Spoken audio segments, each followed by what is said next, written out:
पहले तो हम जानना चाहेंगे किस तरह की तैयारी चल रही है और किस तरह का परफॉर्मेंस होने वाला है और आप कितने एक्साइटेड मैं तो बहुत एक्साइटेड हूँ क्योंकि शुरू से जब 2002 हमने शुरू किया था ख़जाना और पता ही नहीं चला कि 15 साल हो गया। तो ये 15 साल के जश्न में हम लोग बहुत सारे आर्टिस्ट हैं, कुछ जनरेशन नेक्स्ट यंगस्टर्स हैं और सबसे खुशी की ये बात है कि सोल्ड आउट शो है।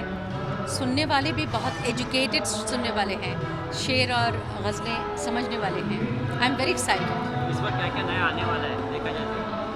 इस बार क्या क्या नया आने वाला है? नया performance भी इसलिए आएंगे। है कि बहुत सारे नए आर्टिस्ट हैं और हम लोग हमेशा कुछ ना कुछ नए, एक कथा हो, एक शेर हो, ये हम कह जाते हैं। हालांकि फरमाइश भी इतने सारे हैं लेकिन इतने सारे आर्टिस्ट हैं तो टाइम कम है, लेकिन हम पूरी कोशिश करेंगे कि उनके लिए हम सब गाएं। जैसे हम जानते हैं खाना में गज़ल को 15 साल हो गए इसको खजाना को खजाना को 15 साल हो गए। जी तो इस बार आप लोग क्या एक्सपेक्टेशन है, कितने कैंसर बच्चों की आप मदद करनी है, मतलब कितने लोगों की मदद करनी है इस देखिए हर साल ये 15 साल में, जैसे कि उस दिन पंकज जी ने कहा था कि कुछ जो बोन मैरो ट्रांसप्लांट जो हमारे हिंदुस्तान में नहीं होता था अभी होने लगे और उसमें से बहुत सारे बच्चे उस ट्रांसप्लांट से अभी उनको नॉर्मल ज़िंदगी मिली है। तो हमें इतनी खुशी होती है कि गाने के साथ साथ हमारा ये साथ पे आना एक कॉज के लिए, बस हम क्या है, बहुत छोटी सी चीज़ है, बस कुछ बच्चों के मतलब चेहरों पे मुस्कान आ जाते, हमारे लिए बहुत बड़ी बात है। आप किस गज़ल पे परफॉर्मेंस करने वाली हैं? हमारे बहुत सारे पॉपुलर गज़ल हैं, जैसे शम्मा जलाए रखना, जब तक कि मैं ना आऊँ, फिर राहों पे नज़र रखना, होंठों पे दुआ रखना, ये सब हैं। फिर भूपेंद्र जी के तो है ही, दिल ढूंढता है फिर वही फुर्सत के रात दिन, दो दीवाने शहर में, और नाम गुम जाएगा, चेहरा भी बदल जाएगा, किसी नज़र को तेरे इंतज़ार, बहुत सारे हैं। लिस्ट इतना है कि शायद पूरी शाम मतलब गाते जाएं, लेकिन सब एक मेडले जैसे गाएंगे हम लोग। जी थैंक यू।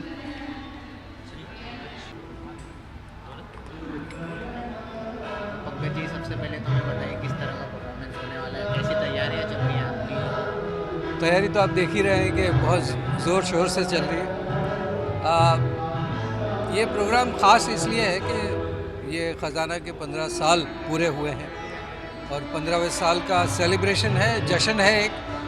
तो ये प्रोग्राम एक जश्न की तरह मनाया जाएगा और गज़ल गायकी का जश्न होगा, गज़लों का जश्न होगा और यही वजह है कि इस कार्यक्रम में 20 से भी ज़्यादा फ़नकार कलाकार जो हैं वो शामिल हो रहे हैं। आप किस गज़ल पे परफॉर्मेंस करने वाले हैं? आपके बारे में जी, आप किस गज़ल पे परफॉर्मेंस करने वाले मेरे तो कई गज़लें हैं। तो होगी दीवारों से मिलकर रोना अच्छा लगता है, सबको मालूम है मैं शराबी नहीं, बहुत सारी गज़लें हैं। जी फैंस को और क्या क्या नई चीज़ें देखने को मिलेगी? जी, फैंस को क्या क्या नई चीज़ें देखने को मिलेगी? ये आपकी बात नहीं सही। फैंस को क्या ऐसी चीज़ें, मतलब क्या किस तरह की नई तरीके से सुनने को मिलेगी? तो फैंस को ये जिसको अंग्रेज़ी में कहते हैं बेस्ट ऑफ बोथ, यानी हमारे सारे सीनियर कलाकार हैं, जैसे भूपेंद्र जी हैं, सुरेश वाडकर जी हैं, अनुराधा पौडवाल जी हैं, तलत अजीज़ हैं, अनूप जलोटा हैं और नई नस्ल के सिंगर हैं, पूजा गायतोंडे है, रूना रिजवी हैं। तो वो दोनों तरह का संगीत, एक नई नस्ल, नई पीढ़ी के कलाकार और हमारे जो मंजे हुए सीनियर जो कलाकार हैं।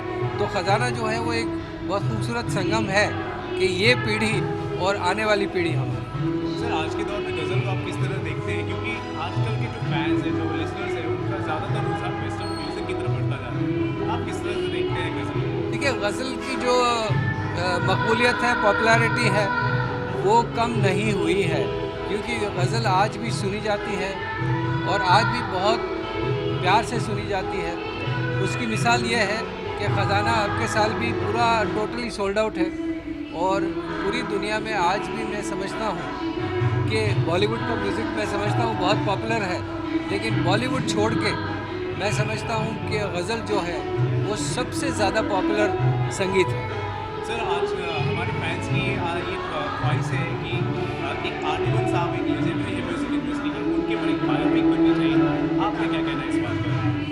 तो पंचमदा जो हैं वो बहुत मुझे मेरी खुशनसीबी है कि मुझे उनको मिलने का मौका मिला था कई बार, और वो एक बहुत ही दिलचस्प इंसान थे, बहुत ही एक दिलचस्प जिनकी शख्सियत थी, बहुत ही उनकी पर्सनालिटी में दिलचस्पी थी, और वो बहुत ही ज़्यादा यानी उनमें इतनी एनर्जी थी, उनमें इतना ज़्यादा उनमें इतनी ज़्यादा क्रिएटिवनेस थी कि मैं समझता हूँ कि एक टोटल में देखा जाए तो पंचमदा का किरदार ऐसा था कि उस पर एक नहीं 3 फिल्में बन सकती।